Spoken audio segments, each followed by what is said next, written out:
Ay, ayan na nga po ang asawa ko. Hindi na matapos-tapos. Yan po. Oh, sa daming niyog na pinalawan na, ay nabunutan na. Ngayon naman po ay binibilang na niya kung ilang piraso. Yes.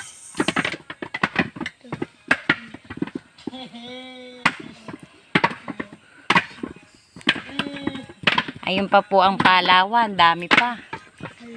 Madalawang linggo na po yan. Asawa kong nandito. Kasama si kuya. Hindi pa matapos-tapos. So,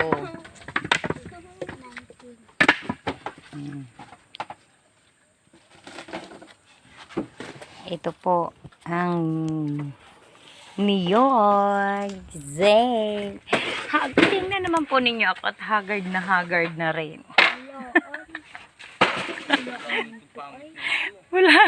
Bulaan daw ako, sabi nung anak ko. Ayun na nga po at may binaak na kami. Sa dami ay hindi na rin namin matapos-tapos. Ito nga pong binaak namin at saka bukas ang aagunan na nitong aking asawa. Yan po.